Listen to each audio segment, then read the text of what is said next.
They say it was just another little town somewhere in the foothills of southern Alberta. In the early years, Nanton was a mixture of settlers and cowboys. Today, things have changed, but a proud history remains. Over the years, a special tribute has been created in the form of a fascinating World War II museum honoring the men of Bomber Command. In honor of all those fellows who gave their lives in the RCAF during World War II. This summer, Senator Ann Cools was invited by Carl Casgard to see the remarkable achievements of the people of Nanton, Alberta. Our first stop, the RCAF Memorial Wall.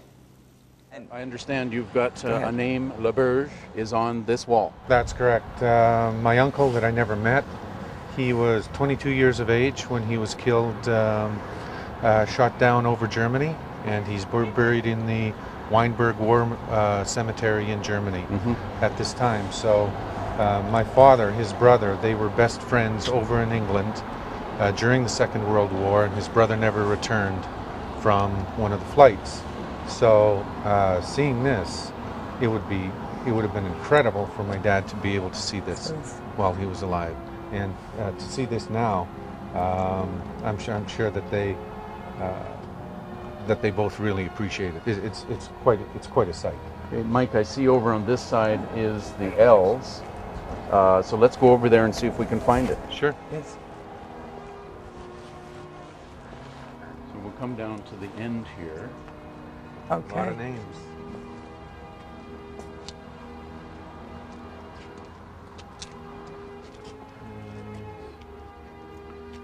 Where is it? No, that's LaBerge. Daniel Joseph. That's him. Wow. And he was 22. 22 years of age. Remember now, Mike, only 1 in 4 airmen that was in bombers survived their combat tour. 76% were either killed or injured or prisoner of war. So 76% did not make it, only 24% did. Oh, they were a heck of a target.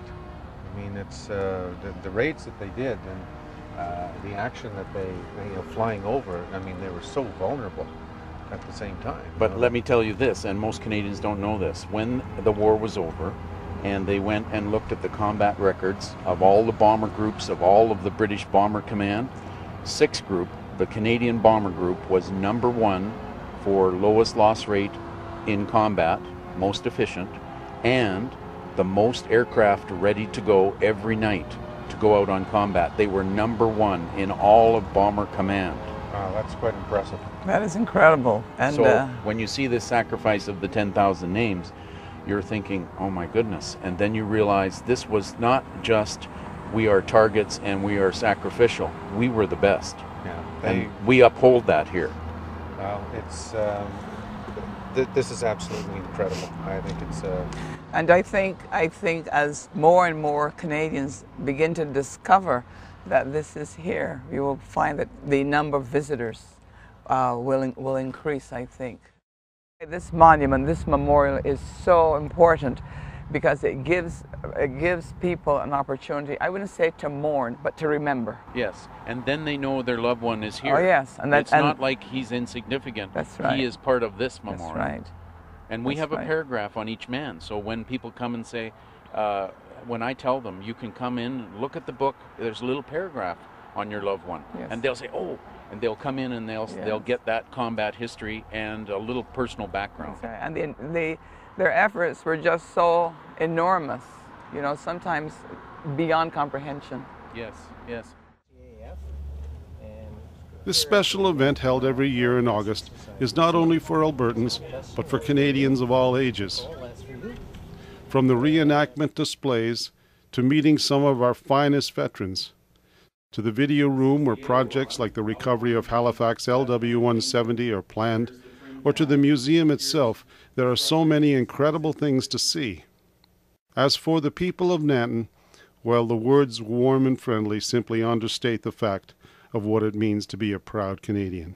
And the thing about what is very impressive, that all of these people were able, somehow or the other, to raise a little bit of money by dint of their efforts. Yes, it's all volunteer volunteer labor, and they've raised their money on their own, and We have not received any federal funding at this point. Yes, well, we should. You should get some. I was trying to say about this phenomenon of night after night. Yeah. You know, they would set those planes off 1 a minute, you know, 60 an hour, and oh, when you think about it, it's just amazing. And all these young men facing enormous perils, enormous risks. You know what? But most of us, not all, but most of us were so damn young that, you know, we were all like this before, you know, when we were getting briefed and that.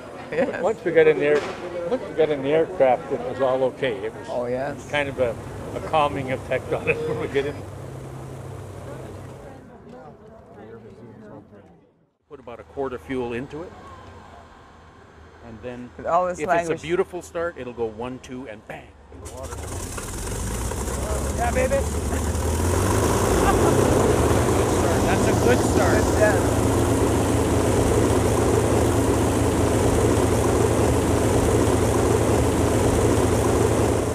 In this day and age, the incredible sound of the Lancaster engine startup is very rare. This Lancaster was purchased in 1960 for $550 by some of the townsfolk who believed someday it would stand as a great reminder of our nation's heritage.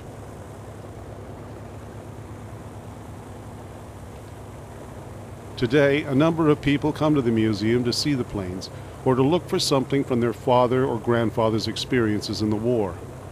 The sons and daughters of these veterans, whether Army, Navy, or Air Force, are all welcomed at this place. The main message today. Very pleased to be And My Clint pleasure. is a proud Canadian son of a Canadian tank commander, Yes. Oh, yes. and his father fought through Ortona.